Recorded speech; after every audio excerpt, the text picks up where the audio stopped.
Hello friends, வணக்கம். Welcome back to our channel. நம்ம channel இதுதான் ஃபர்ஸ்ட் டைம் பார்க்குறீங்க, மறக்காம லைக் பண்ணுங்கள், சப்ஸ்கிரைப் பண்ணுங்கள், ஷேர் பண்ணுங்கள், அந்த பெல் பட்டன் ப்ரெஸ் பண்ணுங்கள். அப்போ தான் நான் போகிற வீடியோஸ் நோட்டிஃபை ஆகும்.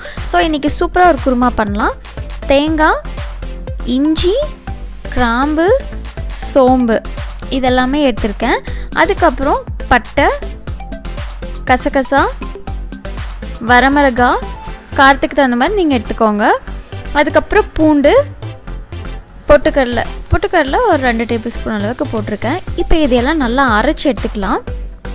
பார்த்திங்கன்னா இது வந்து ரொம்ப சிம்பிளான ஒரு குருமா.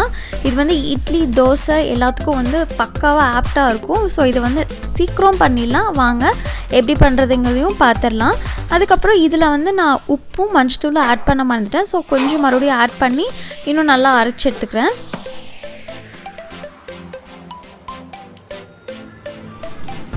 இப்போ ஒரு கடாயில் நான் வந்து எண்ணெய் போட்டிருக்கேன்.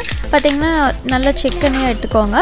அதுக்கப்புறம் கடுகு நல்லா பொரிஞ்சதுக்கப்புறம் கடலைப்பருப்பு, அதுக்கப்புறம் வெங்காயம், பச்சை மிளகாய் காரத்துக்கு தகுந்த மாதிரி இதெல்லாம் வந்து நல்லா வதக்கிடலாம். அதுக்கப்புறம் நம்ம வந்து கருவேப்பிலை கொஞ்சம் ஆட் பண்ணிக்கலாம். கருவேப்பிலை போட்டதுக்கப்புறம் தக்காளி வந்து குட்டியாக ஒரு தக்காளி, பெருசாக இருந்தால் ஒரு அரை தக்காளி போடுங்க, இல்லைன்னா புளிப்பு வந்துடும். ஸோ ஒரு ஹாஃப் தக்காளி ஆட் பண்ணிவிட்டு இதெல்லாம் நல்லா வதங்குறதுக்கு தேவையான அளவு உப்பு போட்டுக்கலாம். உப்பு போட்டு நல்லா வந்து நம்ம வதக்கலாம். இப்போது உருளைக்கிழங்கு தான் இன்றைக்கி போட்டு குருமா பண்ண போகிறோம். ஸோ உருளைக்கிழங்கு நான் வந்து ஒரு 2 விசில் இல்லை 3 விசில் தேவையான சைஸ்லும் நீங்கள் போட்டுக்கோங்க. இன்னும் வந்து ஸ்மாஷ் ஆகுனாலும் ஓகே தான். அது ஒரு 2 மினிட்ஸ்க்கு அப்புறம் நம்ம அரைச்சி வச்சுருந்த அந்த தேங்காய் விழுது வந்து ஆட் பண்ணிக்கலாம்.